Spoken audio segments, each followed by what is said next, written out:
Bienvenue dans l'émission Bref de Poésie pour la seconde partie de l'automne, tirée des 52 poèmes pour une année, Catherine Paysan, dont je lis l'intégralité.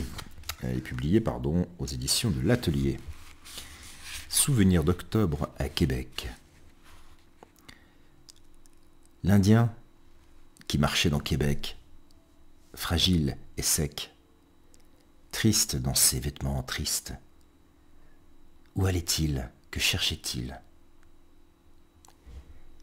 La hache d'honneur enterrée sous les ciments armés de la ville des Blancs, en rêvait-il? La cherchait-il? En souliers, sur le sol sacré des pieux ancêtres, souliers tristes, des marches tristes. Qu'espérait-il? Qu'attendait-il? De leurs grandes voix emmurées sous les ciments, sous les gazons armés des Blancs, que rêvait-il? Qu'entendait-il? Qu'attendait-il? Qu'espérait-il de ces tempêtes qui soulevaient le Saint-Laurent et venaient vers lui comme avant?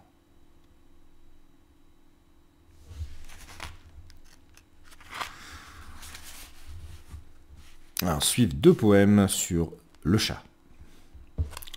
Le chat, reptile aux yeux d'amant, hume le long des allées des odeurs de terre et de pluie, de sang, d'herbes vertes mêlées, et quand il les ouvre tout grands, on y lit parfois qu'il s'ennuie.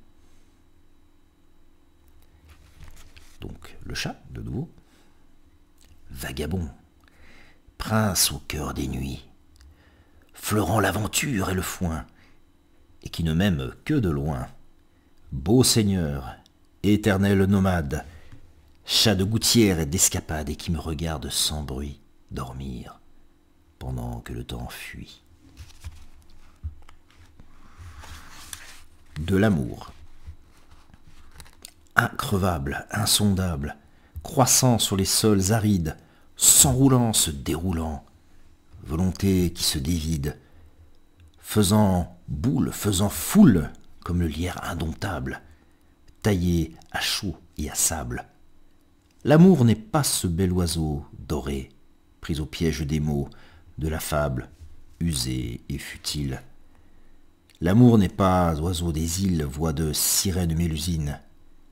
L'amour est silence et racine. Louis et le fauteuil. Le vieux fauteuil est assis sur les genoux du vieux Louis. Quelle aubaine, quelle veine pour le fauteuil qui supporte le poids de n'importe qui d'être assis sur les genoux du vieux Louis qui lui parle de sa vie, qu'il appelle ma Sylvie avec des airs éblouis. Sa Sylvie des années 30, opulente, verte de langage et rousse de frimousse, et pour le reste un cœur d'or.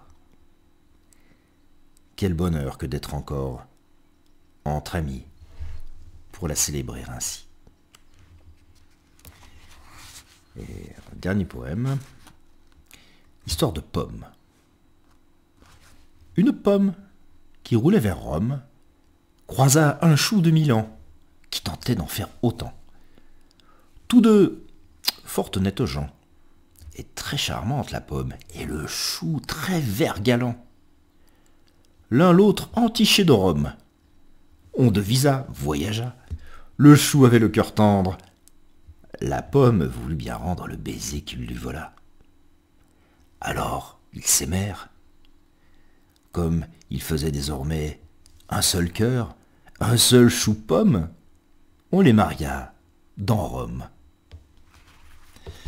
Voilà. Je vous retrouverai très bientôt pour la suite, donc pour l'hiver des 52 poèmes pour une année de Catherine Paysan. Je vous remercie pour votre fidélité, votre écoute, et je vous souhaite une très belle journée, soirée, je l'espère pour vous, en poésie.